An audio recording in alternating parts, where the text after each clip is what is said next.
If you start at the present day and look at how many people take the name Christian, how many people have that label applied to them by themselves and by others, with such a huge diversity of ideas and thoughts about what Christianity should look like, it should raise some questions.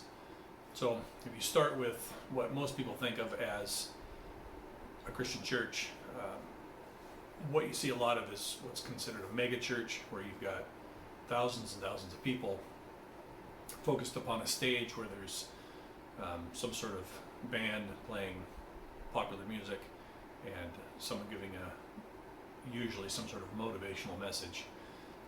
That whole concept, American evangelicalism, to be most accurate, started 80s, 90s of current day.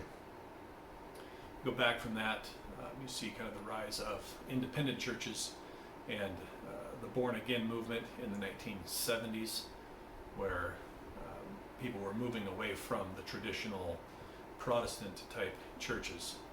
In 1961, the Unitarian Universalist movement started, which does have its roots in Protestantism, but it tends to be very, very liberal, very open, where there's not really anything specifically defined as Christian. It's basically just kind of good feelings and willingness to love everybody. In 1870, the Jehovah's Witnesses were started by a guy, Charles Taze Russell. So one person came up with this idea that all the other churches are wrong, and he had the right belief. He had his finger on the pulse of what the Bible actually taught. And from that we get the Watchtower Society, as they like to call themselves. You go back a little bit more, there's in 1830 roughly, Joseph Smith claimed to have had a angelic visitation in upstate New York, where it was revealed to him golden plates that had been hidden there centuries and centuries prior by a lost tribe of Israelites who had lived on this side of the world. And again, one guy came up with the idea that everybody else was wrong and that he rightly understood the Bible, and from that we get the Latter-day Saints, most people know them as the Mormons. You go back again in the mid-1600s, the Anglican Church, or as they're known here, the Episcopalian Church, was started in England when the king did not like the authority that the Pope had, so he broke his entire nation away from the Pope's authority and made himself as the head of the church. And it was a type of Protestantism. You go back again, 1536 roughly, John Calvin was a Roman Catholic youth. He was a young man. He was a lawyer, and he found himself being sympathetic with Protestant ideas, and from him came the Presbyterian Church. He started in Switzerland, and it grew from there and spread. A few years back from that, Menno Simons, a Dutch Roman Catholic priest, started reading the Bible. Again, a single guy came up with the idea of he could rightly understand Scripture, and he started what's called the Anabaptist movement, which we know them as Baptists, and they pretty much completely rejected all sacramental theology. So baptism was not what the Roman Church said it was. Taking communion was not what the Roman Church said it was. The Anabaptist movement basically just said these were memorials to help us remember what Christ did in his crucifixion. Go back about another 15 years. You've got Martin Luther, a Roman Catholic priest in Germany. He never wanted to leave the Roman Church. He wanted to reform it, where we get the name Reformers. And he started pushing back, started asking questions, and the Roman Catholic Church didn't like that, so they kicked him out. And from him came the Lutheran movement.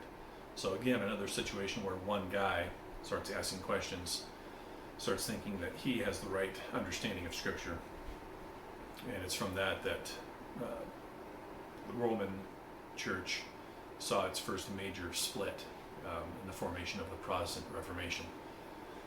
So in most of these cases, in almost all these cases, you had a single individual who came up with his own ideas about Scripture, which we would call private interpretation, and started a movement that broke the church, that caused division, that caused splintering. So from the Protestant Reformation forward, for roughly the next 500 years,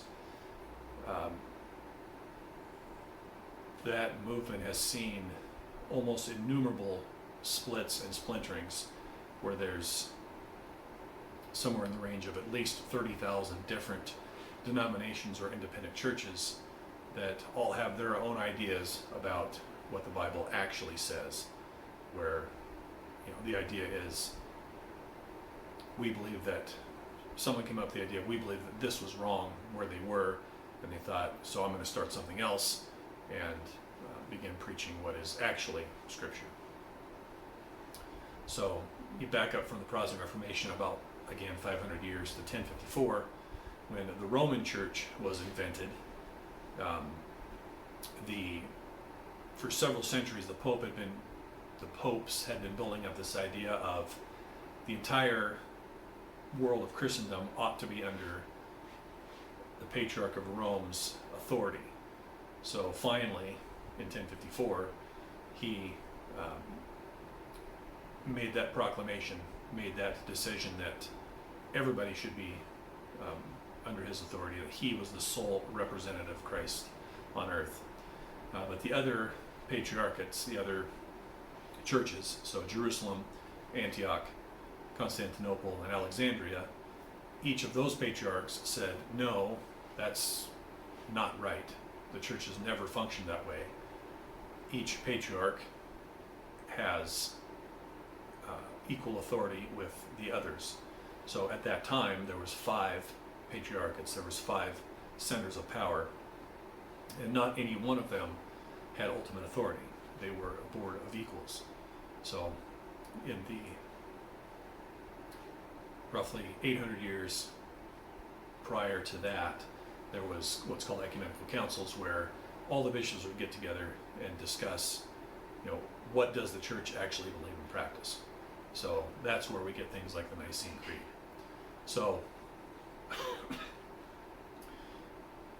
since that time, since 1054, there's been just this horrific schism over and over again throughout those who call themselves Christians.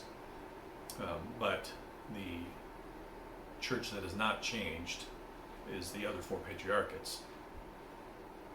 And all of them have maintained their belief and their practices since that time, since the very beginning, honestly, with the rise of the apostles, with their teaching, with their leadership. So when Rome broke off in 1054, they began introducing new ideas, different practices. And it happened again with the Protestant Reformation, new ideas about what the church ought to be teaching, what the church ought to believe. And that's only exploded since that time.